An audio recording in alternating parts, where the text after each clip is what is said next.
I'm Jan Doyle. Welcome to Wyse Talk. Today's guest, I'm thrilled and extremely lucky to have her on this program. Her name is Randye Kaye, and she is a host for All Things Considered on NPR. I am so excited to have learned that. But she's also an actress, a keynote speaker, and an author. And she's here today to focus on her book that she wrote. And it is fascinating. And I just mentioned to Randye before the show, it is so extremely well written. I'm in a writing group right now, and she checks all the boxes of things that my writing coach says you should do. So I was very impressed. Welcome, Randye. Thank you. Thank you so much.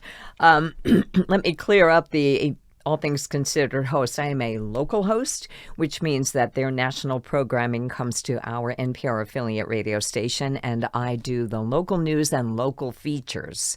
So if you turn on NPR in Colorado, you won't hear me. Well, we don't want to listen in Colorado. We want to listen in Connecticut. But that's a very impressive position. I'm very impressed. I want to talk about your book. The title is Bend Behind the Voices, and then One Family's Journey from Chaos of Schizophrenia to Hope. Now, that is a lot to cover in this show, and I know this book is going to help other families. And I would like you to, before we start talking specifically about the book, I read in here that schizophrenia used to be called a nervous breakdown. And I remember seeing that term in literature a lot, in 1920s, 18th, 19th century literature. Mm-hmm. And now it's called schizophrenia. Can you tell us a little bit about the jump? Sure. So I have to clarify that a nervous breakdown could be any number of things. It could be a manic episode of bipolar. It's anywhere where you lose control of your mind, basically. Oh, interesting. So what they've done now is have more specific diagnoses and names for specific serious mental illnesses. Mm-hmm. So psychosis itself, where somebody is having hallucinations or being very paranoid or seeing things that the rest of us don't see, that could be classified as a nervous breakdown, but it could be a feature of bipolar. It could happen in postpartum depression. It can happen in a lot of things. So schizophrenia itself is one name for one of the things that used to be called a nervous breakdown. Oh, but that's very interesting. They all have their peaks where you're like, oh my God, get this person to the hospital. So what can look like a nervous breakdown could be a bad drug trip. Could be anything. Oh, so okay. Schizophrenia is a very specific disease among the diagnoses that qualify as mental illness. So when I was reading this in literature, they probably weren't sophisticated enough to differentiate between the different diseases. Mm-hmm. And women were many times diagnosed with nervous breakdowns just because they were a woman. So that's from what I've read. And so that's very, very interesting. So can you define schizophrenia for us? Sure. I actually, brought an official diagnosis. Mm-hmm. There are, because I want to get this accurate, and I need to be clear that my book is from the viewpoint of a mother. Mm-hmm. I'm not a doctor. I've certainly made neuroscience my hobby, but pardon me.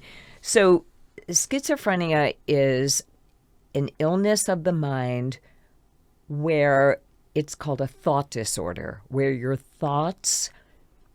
inner thoughts kind of take over your outer world. That's my definition. I'm sorry. I'm suffering from post-COVID phlegm. No problem. So, schizophrenia is disordered thoughts. I would put it that way. And there are two categories of symptoms that a psychiatrist would need to diagnose it.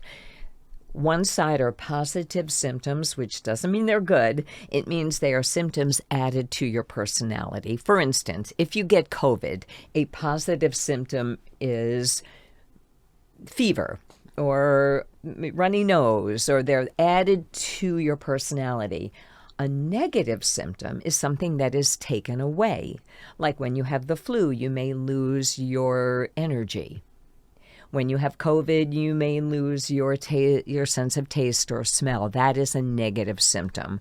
So the positive schizophrenia symptoms often include hallucinations, delusions, things that most of us don't experience except in a nightmare.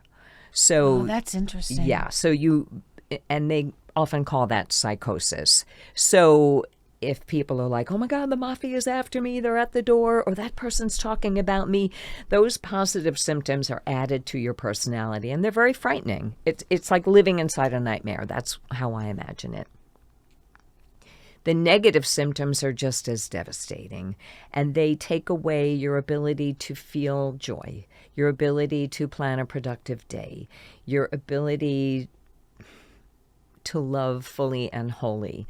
So there's a whole list, and I could read them. But in order to diagnose schizophrenia, you have to have one from column A, which includes the hallucinations, at least sometimes, and then many of the negative symptoms for a certain period of time. But it is different from a mood disorder. A mood disorder, your thoughts may be intact, but your mood is out of control. So that's where you have depression. Somebody laying in bed with postpartum depression it's horrible, don't get me wrong, I'm not saying that which is worse, but they may not want to get out of bed. They may not be able to get out of bed. They may not be able to see any meaning in life, but generally they're not in psychosis. When you have bipolar, you may have periods of depression and periods of mania where you stay up for 36 hours and you spend a lot of money and you sometimes get a lot done, but then it gets out of control and then it may go into psychosis. But with schizophrenia, even when it's managed, your thoughts can be dulled or disturbed, and there are cognitive deficits as well. So a thought disorder is different from a mood disorder.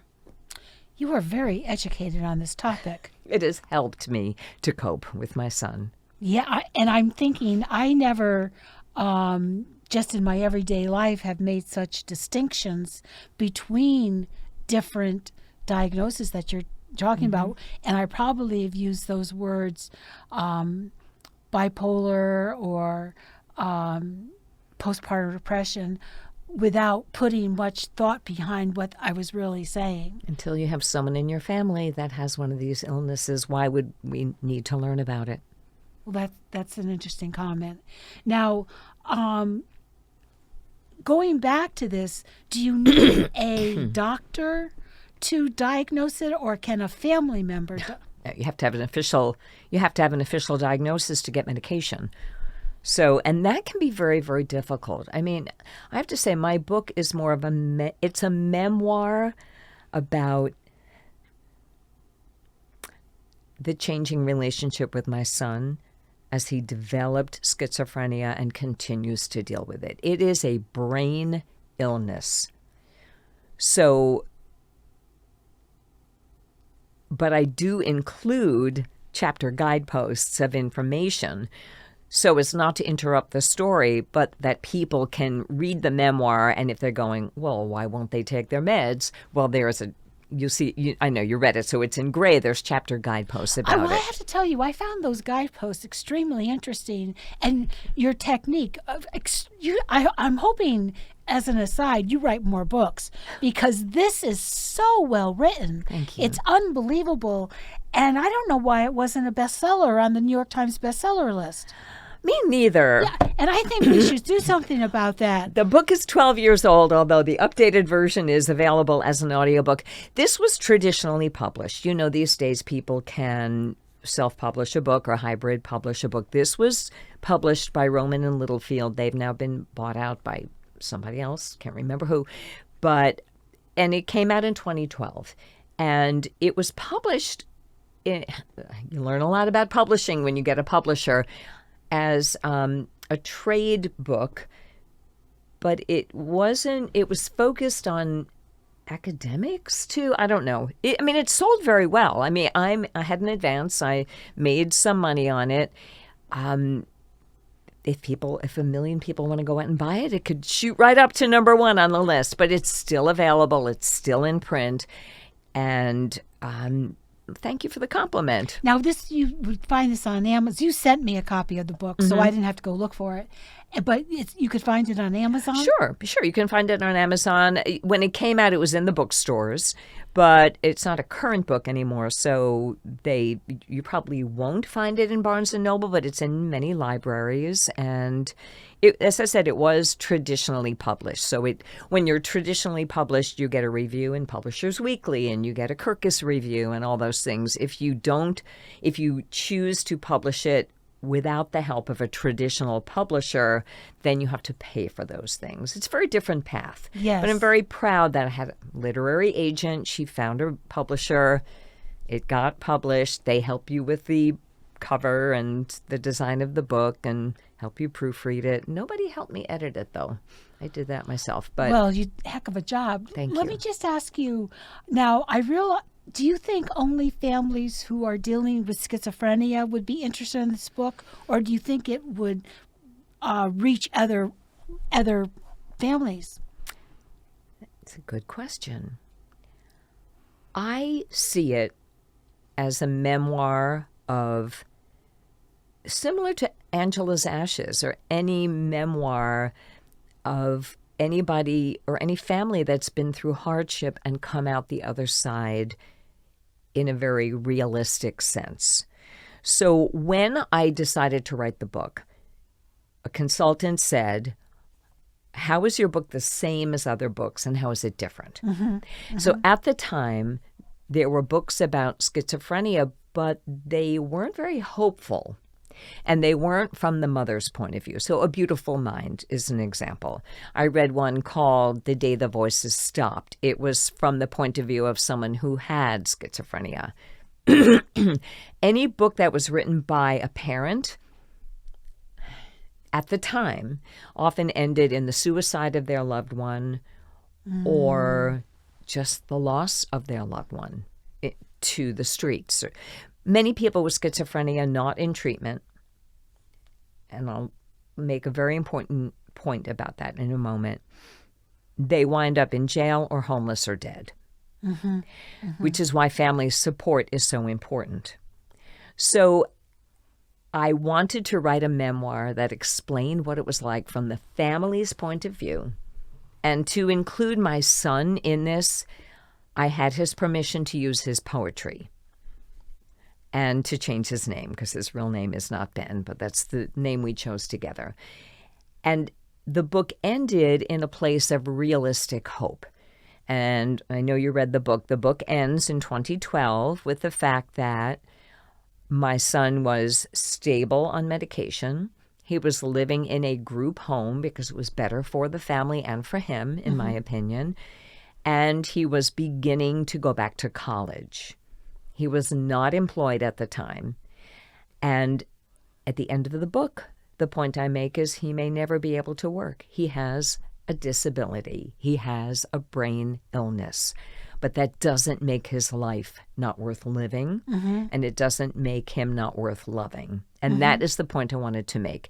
And that if there was better research, more research, better treatment, there was still hope. So I wanted to write a memoir that ended in hope, but was also realistic about what the family goes through, including my daughter, and what my son might have gone through.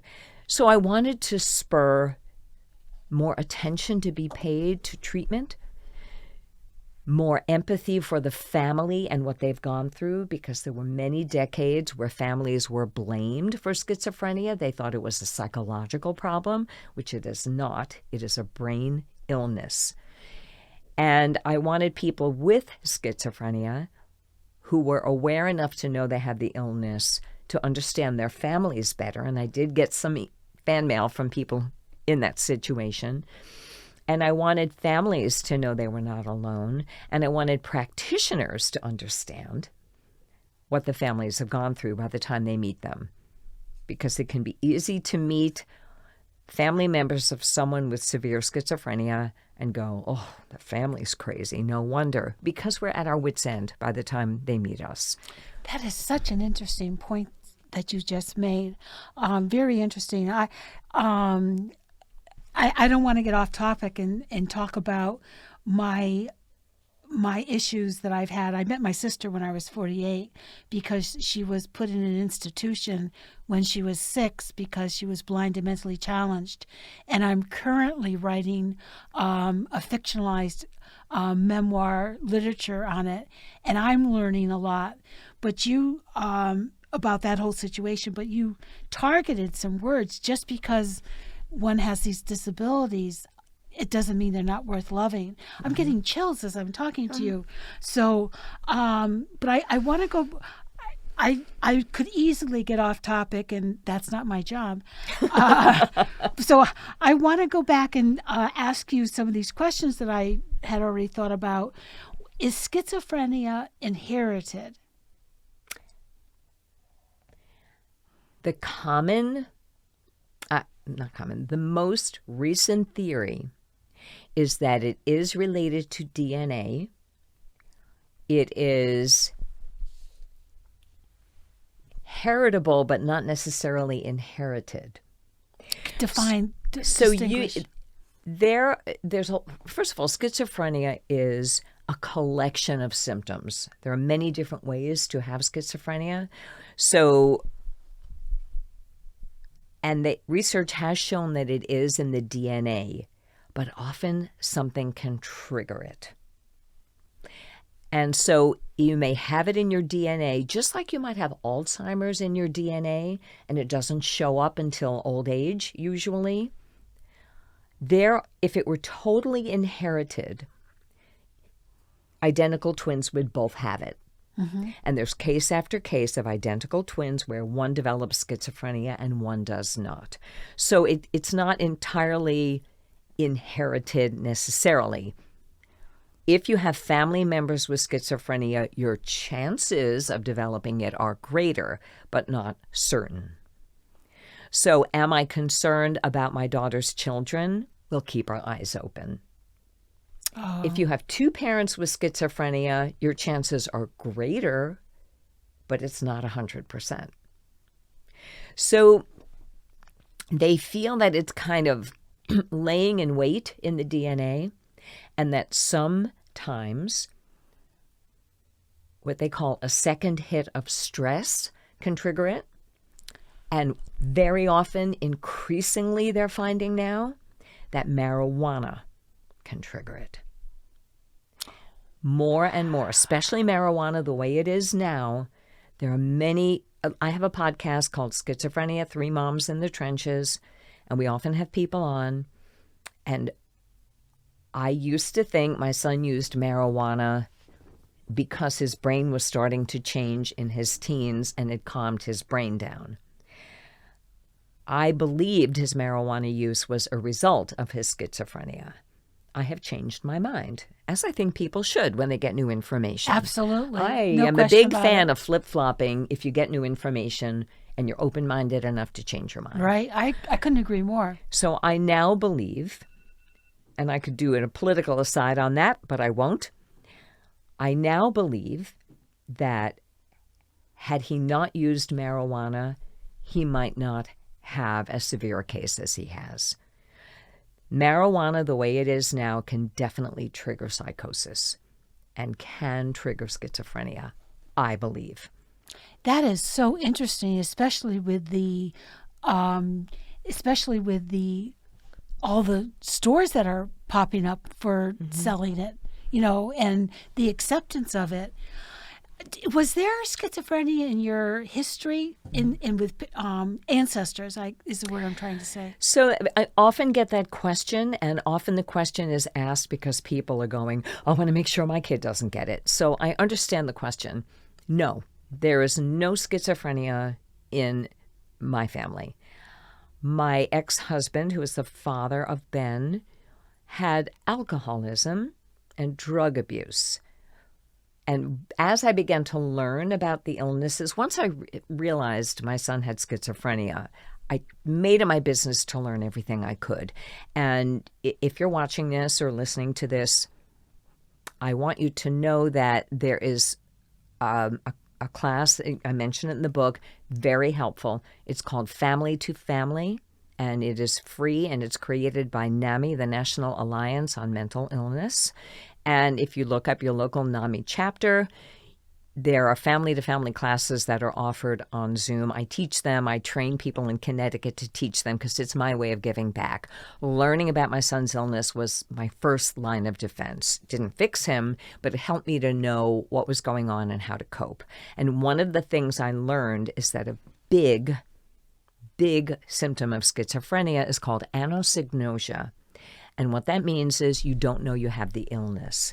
That is why so many people homeless on the street with schizophrenia go, I don't need your help, I'm fine, you're crazy. It's not that they're in denial, and it's not that they're being stubborn, it's that they honestly don't believe they have the illness or need the help because their frontal lobes are impaired. So I really appreciate how you're differentiating between things that I thought I knew and like you just mentioned, homeless people and how could they possibly refuse certain things, but your information is really helping me just understand the whole issue in general. I need to move on because we don't have that much time. Right. You say that okay, I'm going to skip a little bit of this around. What does a parent do when they suspect a child has something? Get educated, keep your eyes open. I know that you asked me to talk about early symptoms, and I will say that my son had the typical onset, which was fine until high school, then started to act weird, and I thought it was drugs, or I thought it was adolescence, because all adolescents get a little bit weird. But it turns out, as I look back now, he had typical prodromal, meaning onset symptoms of schizophrenia. So the biggest piece of advice I could give is if you have it in your family, if things are, first of all, tell your children, if you have schizophrenia in your family, tell your children you are not a person who should ever smoke pot.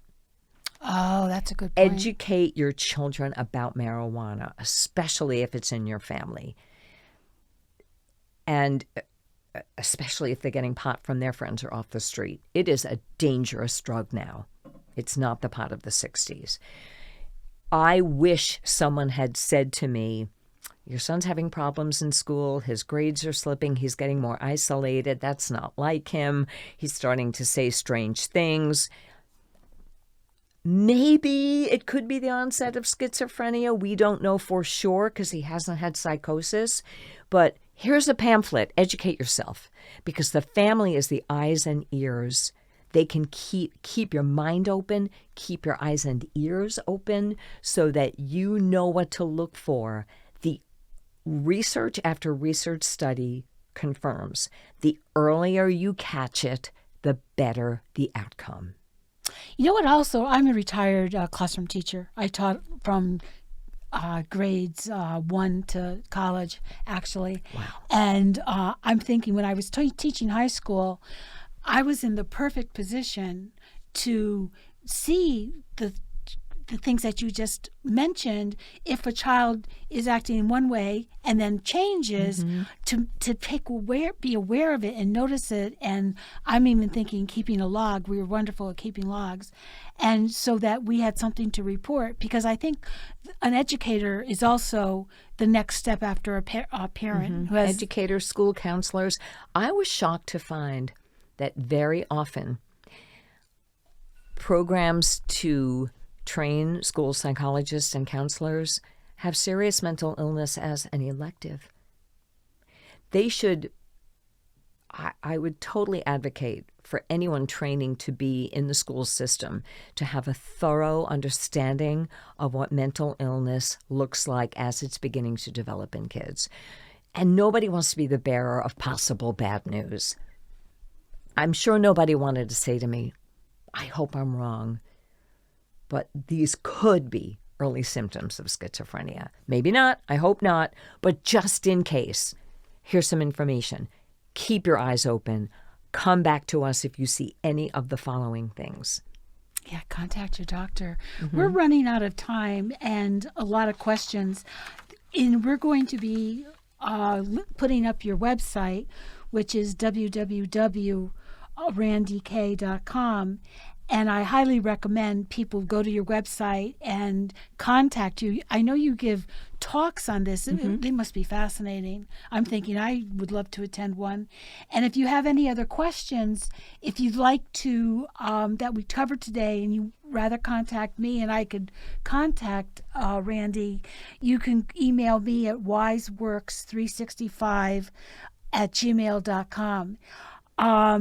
Randye, I'd like you to leave us with, at the back of your book, for people who don't want to go through the emails, you have a list of resources that are phenomenal, that are, I would say, first steps if people want to try. Is there one that you recommend more than any, or are you saying try them all?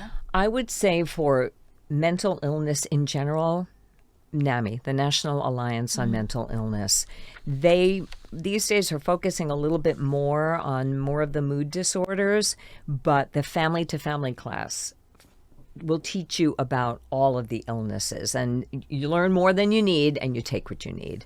So that would be a resource. If your loved one has schizophrenia, I would recommend I Am Not Sick, I Don't Need Help, because it explains all about anosognosia. I highly recommend that police officers are crisis intervention trained, because what looks like violence could just be psychosis. And the other thing is my podcast, Schizophrenia 3 Moms in the Trenches. We're finishing our 5th season. How do they find your podcast?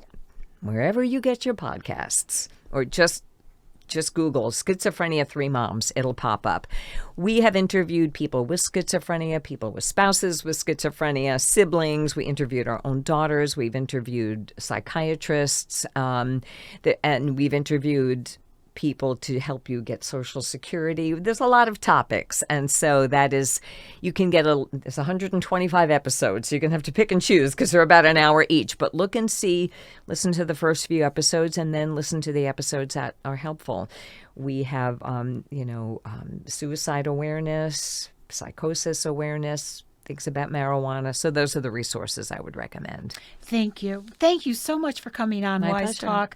I think this is a very important topic, and I'm glad that we can help our listeners, perhaps who are struggling with this, maybe move forward with it. You're not alone. That's the thing I'd say. You're not alone. At least 1 in 5 families deals with a serious mental illness. So thank you. Thank you so much.